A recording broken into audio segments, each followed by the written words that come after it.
Годинава се навршуваат 40 години од смртта на Ромен Ролан, истакнат француски писател и обштественик. По тој повод, образовната програма на телевизија Скопје, во соработка со професорот Ѓорѓи Шоптрајанов, подготви документарна емисија посветена на животот и творештвото на Ромен Ролан. Професоре Шоптрајанов, вие сте еден од афирматорите на творештвото на Ромен Ролан. Од кога датират вашите контакти со него и што значеше за вас Ромен Ролан, посебно во периодот кога тој се заложи за почитување правото на народите за национална и социјална слобода? Присуството на Ромен Ролан, човек, борец и творец, во мојот живот е долго и трајно. Уште од студентските години јас постојано се занимавав со творештвото на Ромен Ролан, ги читав жедно неговите творби, а особено романите Жан Кристоф и Кола Бренјон. Човекот Ромен Ролан лично го запознав на конгресот во Амстердам, кој беше во знакот на одбрана на мирот и на кој беа собрани прогресивните писатели и интелектуалци од цел свет. На конгресот председава француските писатели Анри Барбюс и Ромен Ролан, кој патетично го прочита историскиот апел до интелектуалците во светот за одбрана на мирот. Во следната година, во почетокот на 1933 година, злосторнички беше потпален Рајстагот. Поради тоа, во Франција, во најголемата сала во Париз, Плејел, се одржа втор конгрес на интелектуалците од целиот свет, сега веќе во знакот на борба против фашизмот. Во врска со тие конгреси беа основани и комитети на секаде ширум цела Франција, а најактивен, логично, беше Парискиот комитет за одбрана на мирот. Јас важев како македонец и интелектуалец од Македонија и бев вклучен во Парискиот комитет за одбрана на мирот, односно за борба против фашизмот. Тогаш Ромен Ролан доаѓаше тој во Париз и земаше учество со читање на апел или со своја реч на таквите митинзи. Една година, еден семестар поточно, јас бев на специјализација во Женева. Тоа беше прилика за мене да можам лесно да одам во Вилнев, градче покрај Женева, да го посетам Ромен Ролан во неговата бела вила Олга. Тогаш јас со него дискутирав, разговарав, го информирав, се договорувавме, но главно тогаш ние зборувавме за создавање на нова литература, за она што обично се вика нолит. Познато е дека вие долго години го проучувате творештвото на Ромен Ролан. Покрај преводот на романот Кола Бренјон, дали нашата јавност ќе се соочи со некој друг ваш труд или превод, посебно во оваа година, кога целото прогресивно човештво со пиетет се сеќава на неговото неодминливо дело? Од благодарност, почит и восхит за неговото дело, јас оваа година напишав цела студија од околу 300 страни за Ромен Ролан и се надевам дека таа во текот на оваа година ќе биде отпечатена.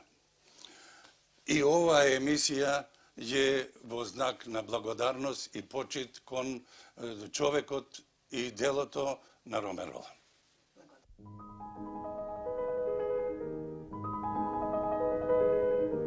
Créer, c'est tuer la mort. Да создаваш, значи да ја убиваш смртта.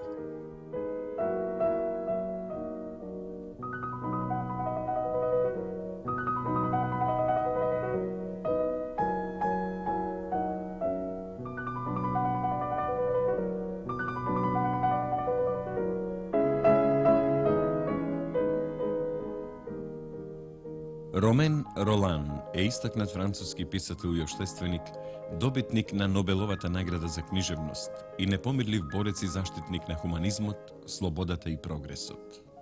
И покрај многобројните виори и потреси во кои самиот учествуваше, Ромен Ролан остана идејно и морално доследен човек и борец, непоколеблив и духовно силен, како што беше огромното разгрането ореово дрво во градината на неговата бела вила Олга во Вилнев, на Лиманското езеро близу до Женева.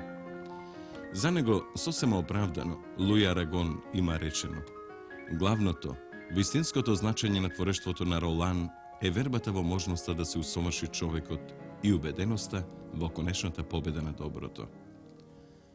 Ромен Ролан е роден на 29 јануари 1866 година во прекрасното градче Кламси во бујната Бургундија. Тој по таткова линија наследува трудолюбивост, упорност, борбеност и правдолюбивост. По мајчина линија, пак, наследува чувствителност, нежност и опчинетост од музиката, која за него ќе биде постојана храна неопходна како леп. Од мајка си ке научи да свири на пијано, а упатен од прочуени музички педагози и мајстори, ке стане професионален музиколог. Во 1880 година, во родниот Кламси, младиот Ромен со висок успех ќе го заврши школувањето во коледжот, а потоа ќе премине во Париз, во метрополата на светската култура и ќе се запише во високата педагошка школа, пандан на Сорбоната. Ромен, уште како студент, ќе ја напише расправата «Верувам затоа што е вистинито», во која го изнесува своето вјерују, својата духовна определба, упорно да се бара вистината не само во себе, туку и надвор од себе, во дејствувањето, во текот на целиот живот, за добро на луѓето. И покрај широкиот диапазон на неговиот духовен интерес, при што посебно треба да се истакне влијанието на Спиноза, Волтер и Толстој, Ромен Ролан бил мощно редовен и трудолюбив студент, кој со висок успех ги завршил студиите во строгата и прочуена висока школа. Како награда за постигнатиот успех и верувајќи во перспективноста на младиот Ролан, управата на школата му доделува 2-годишна стипендија во Рим. Таму, Ромен Ролан бил испратен да собира материјали за докторска дисертација, за да може да хабилитира за наставничко место на универзитетот. Таму тој се здобива со многу познаници и пријатели, меѓу кои посебно треба да се издвои германската поетеса Малвида фон Мајзенбург. Вооружен со нови драгоцени сознанија, младиот Ролан се враќа во Париз, каде што започнува да соработува во тогашните списанија, а особено во списанието за драмска и музичка уметност. Во него ќе објави низа статии и рецензии за музичките изведби, изложби на слики и скулптури, студии за стари и современи композитори. Ромен Ролан веќе го свртува вниманието на париското интелектуално општество. Во меѓувреме, Ромен ќе го положи докторскиот испит со значајните дисертации, потеклото на модерниот лирски театар, историја на операта во Европа од Лили до Скарлати и причините за декаденцијата на италијанското сликарство во 16 век, кои содржински се различни, но јасно покажуваат дека се од доменот на неговата постојана преокупација – музиката и сликарството. Наскоро потоа, Ромен Ролан бил избран за професор во Високата педагошка школа, патем преминал на Сорбона, каде што од 1904 до 1912 година предавал музикологија и историја на уметноста. Секојдневната наставна дејност не го попречила наскоро да напише цела низа монографии под заеднички наслов «Животи на славните луѓе», меѓу кои посебно внимание заслужуваат животот на Бетовен, животот на Микеланджело, животот на Толстој и други. Тоа се прочувствени поетски видувања, ремек дела напишани со богат колоритен јазик и раскошен стил. Со тоа, Ромен Ролан ја збогатува задушливата атмосфера во културата на Старата Европа, го потисна декаденството, како што вели самиот тој. Интелектуалните кругови се фрапирани и одушевени. Познатиот писател и литературен критичар Шарл Пеги трогнато извикува: ова е повеќе од почеток на литературна слава, ненадејно морално откривање, откриено, разоткриено предчувство, вистинско откровение, изблик, ненадејно духовно општење со огромно богатство. Како што веќе рековме, музиката зазема значајно место во животот и творештвото на Ромен Ролан. Таа го држи во екстаза и го запалува духот на животот. Затоа, не случајно, Ромен Ролан станува ценет и како интерпретатор, и како информатор на музичкиот живот во Франција. Кон крајот на 19. век, Франција е поделена на два јасно издиференцирани и антагонистички табори. Реакцијата од една и прогресивните сили од друга страна, начело со водачот на социјалистите Жан Жорес. Тоа истовремено е времето на скандалозната Драјфусова афера, која ја разбранува Франција. Ромен Ролан официјално го прифаќа социјализмот, кој дотогаш, според неговите зборови, инстинктивно тлеел и виреел во него. Наоѓајќи се под влијанието на Жоресовата историја на револуцијата, Ромен Ролан од тогаш и со своето творештво и со своите револуционерни постапки ќе израсне во совест на човештвото, кој се бори за социјална правда и човечко достоинство. Овие негови сваќања ќе најдат одраз и во неговото литературно творештво, а особено кога е во прашање драмската уметност. Всушност, Ромен Ролан ќе создаде една оригинална творечка концепција составена од три принципа. Прво, уметност за народот. Второ, уметност на акцијата со подгрупите национална драма и херојска драма. И трето, уметност на сонот со подгрупите олимписка драма и символичка драма. Залагајќи се за еден сосема нов театар и нова драматургија, тој ќе објави цела низа статии кои подоцна ќе бидат издадени под наслов театар, односно театар на народот. Во овие своји творби Ромен Ролан, теориски и практично, ќе ги развие веќе споменатите принципи, а тие ќе дојдат до израз и во неговото собствено драмско творештво. Тоа главно се состои од три основни тематски круга: олимписка драма, односно драми со антички сижеи, верска драма и народен театар, односно театар на револуцијата.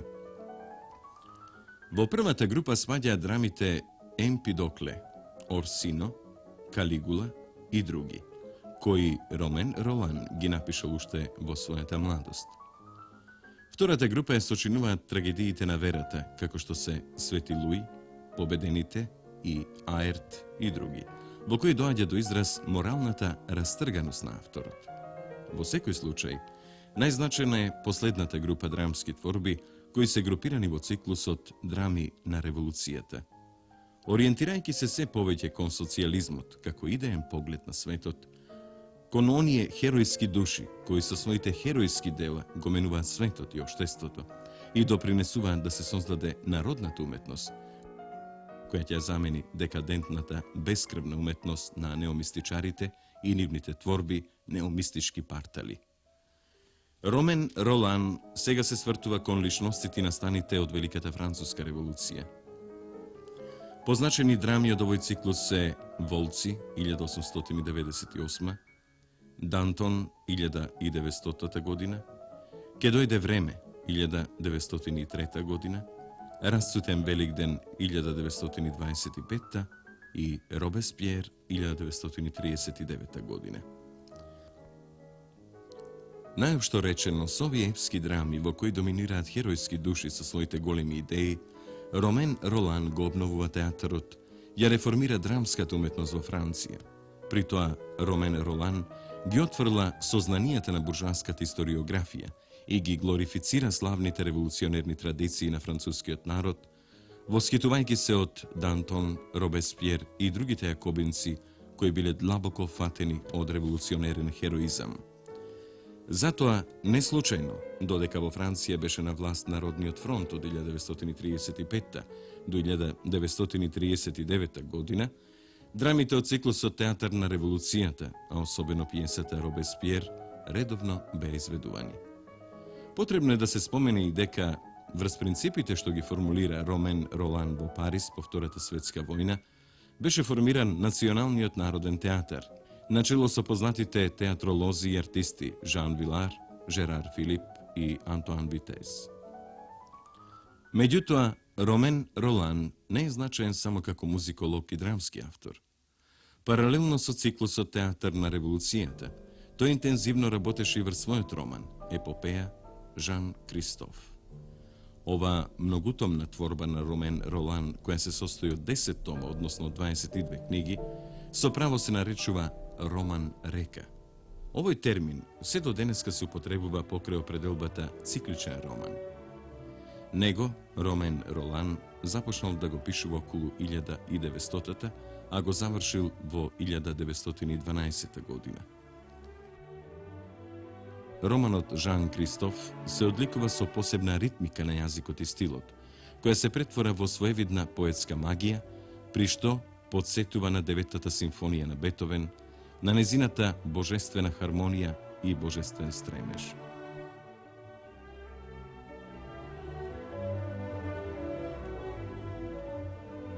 Затоа, овој роман Река представува химна на животот со сета негова сложеност и убавина. Должни сме посебно да подплечеме дека со многу своји особености и квалитети Ромен Ролан му е близок на Максим Горки, а токму тоа ќе ги зближи и направи пријатели кои взаемно ќе се почитуваат. Веднаш по објавувањето на романот Жан Кристоф во 1912 година, тој беше преведен на скоро сите литературни јазици во светот, а и денеска представува предмет на интересирање, создава нови херојски души, предизвикува нови херојски пориви и победи во името на еден посправедлив и поубав свет. Тоа не е ни чудно, бидејќи Ромен Ролан овој свој роман им го посвети на слободните души од сите нации кои страдат, кои се борат и кои ќе победат. Иако конзервативна, ценејќи ги високите творечки дострели на Ромен Ролан, Француската академија на науките во 1913 година му ја додели наградата Гран При за литература. Во 1913 година Ромен Ролан престојувал во родниот крај. Тогаш ја напишал прекрасната галска поема Кола Бреньон со желба на трагичната судбина на Жан Кристоф да му спротистави личност од другата страна на животот. Кола Бреньон всушност се сказна за еден шеговиец, голем сладострастник и љубител на убавото бургундско вино. Негов прототип е Гаргантуа од Рабле. Спротивно на Жан Кристоф, ликот на Кола е личност од народот, инкарнација на народната мудрост и веселост. Кола е човек трудолюбив и правичен, типичен представник на здравиот дел од народот. Тој е дрводелец уметник, символ на творечката енергија на францускиот народ. Во неговите карактерни особини до посебен израз доаѓа раблеовската здрава смеја, досетката, сарказмот, иронијата, сатирата, цел сплет од компоненти што во себе ги содржат галската смеја и галскиот дух, толку карактеристични за французите. Но тоа ни малку не значи дека Кола Бреньон не ги мрази паразитите и експлоататорите на народот, чии представници се попот Шамај и Херцогот. Тие се готови, вели Кола Бреньон, да ја голтнат половината земја, а самите не се кадри ни зелка да посадат на неја. При тоа, тој е свесен дека силата само со сила може да се скрши и затоа духовито вели: трпи, трпи наковално, трпи додека си наковално. Удри кога ќе бидеш чекан.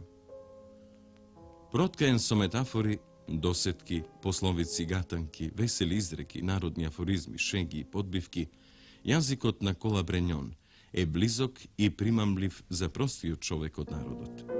Затоа галската поема Кола Бреньон, напишана со јазик и стил исполнет со ритам и ефекти на римувана проза, со восхит беше примена од најшироката читателска публика не само во Франција, туку насекаде во светот. Неслучајно Кола Бренјон е преведен на сите литературни јазици во светот, а исто така и на македонски јазик уште во 1948 година. Исто така врз основа на Кола Бренјон се снимени повеќе филмови, а рускиот композитор Кабалевски ја напиша операта Мајсторот од Кламси. По повод објавувањето на Кола Бренјон во текот на Првата светска војна, Максим Горки вака ја оцени оваа повест. Тоа е навистина прекрасна книга. Треба да си има срце способно да создаде во Франција, по трагедијата што ја преживува, да се напише толку бодра книга, книга со непоколеблива и смела верба во својот роден човек.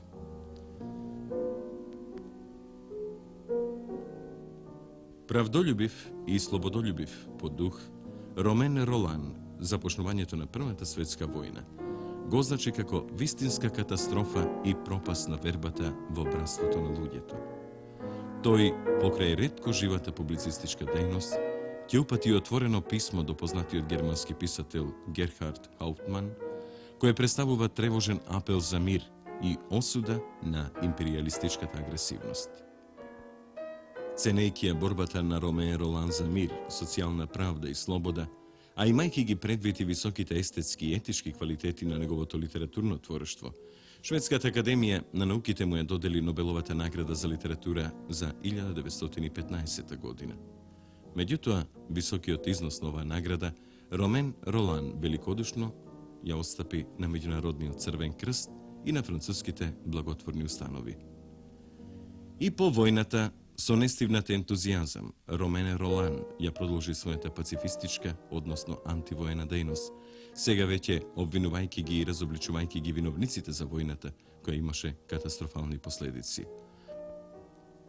Од овој период се неговите дела Лили 1919 година, алегорична лирска фарса, трагичната идила Пјери Лица 1920 година, Клерамбо и други, во кои со нему својствена отвореност и смелост Ромен Ролан ги демаскира потпалувачите на војната, најразличните паразити и шпекуланти, клерот, дипломатијата, па и интелектуалците, кои своите знаења и способности ги ставија во служба на незаситната империалистичка глутница.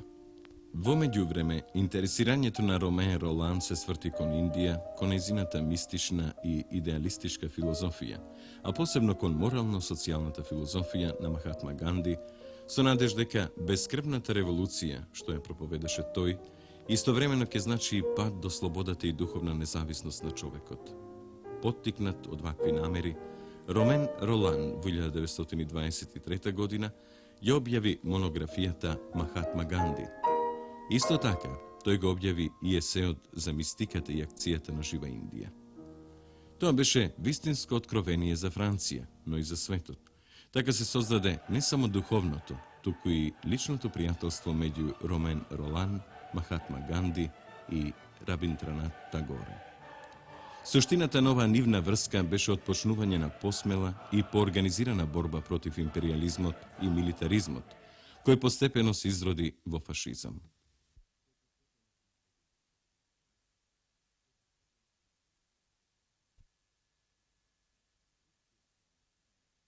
Така, тивкиот дом на Ромен Ролан во белата вила Олга стана место каде што доаѓа истакнати писатели, научници, политичари, општественици и револуционери од целиот свет.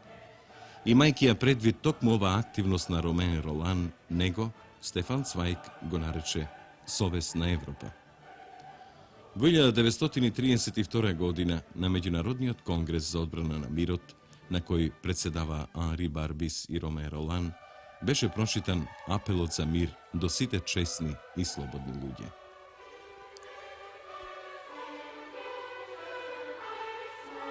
Забележителна политичка активност Ромен Ролан разви и по злосторничкото потпалување на Рајстагот во 1933 година, кога беше уапсен Ернест Телман, а малку подосна и Георги Димитров и други водачи на европскиот пролетаријат. Тогаш широм Франција се одржуваа многобројни состаноци и митинзи. На нив, меѓу другото, се чита и борбените пораки на писателите Анри Барбис и Ромен Ролан. Меѓутоа, и покрај отворената јавна борба на Ромен Ролан против фашизмот и нацизмот, Третиот рајх од демагошки причини и со цел да гурне угледот на Ромен Ролан, му го додели орденот и наградата Гете, која тој решително ја одби. За одмазда, неговиот роман Жан Кристоф беше вброен во проклетите книги наменети за спалување. Од 1923 до 1934 година Ромен Ролан го објави романот Очарана душа во 4 тома. Најблизок пандан на овој морално-социјален роман е романот Мајка од Максим Горки. Во него Ромен Ролан го подложува на вивисекција буржуаскиот поредок и ги расветлува основите на капиталистичката џунгла, и тоа особено во периодот на големата економска криза и првите чекори на фашизмот како инкарнација на насилство и потпалуваш на новата светска војна. Иако постојано напаѓан, критикуван и осудуван од реакционерните кругови поединци, Ромен Ролан изврши силно влијание врз француската литература од 20. век.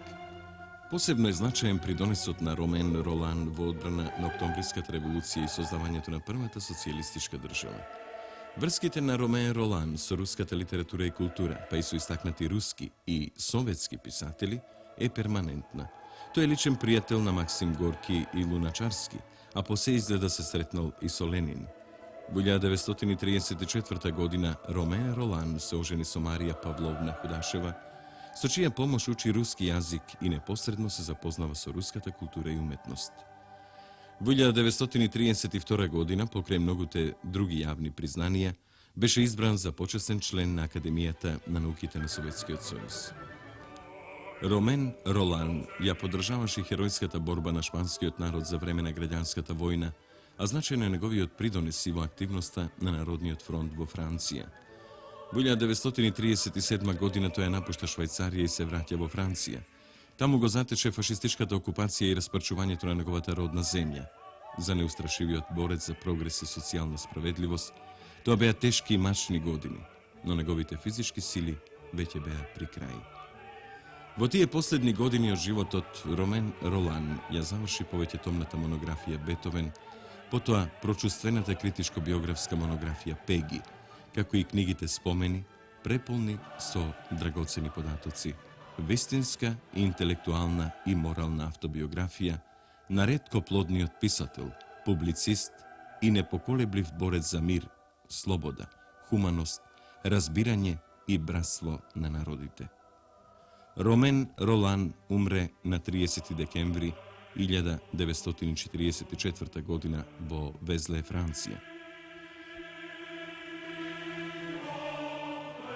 Но неговиот волуменозен творечки опус продолжи да живее и да зрачи со своите хуманистички пораки. Тоа е достоинство на целото прогресивно општество и извор од кој се напојуваат нови херојски души.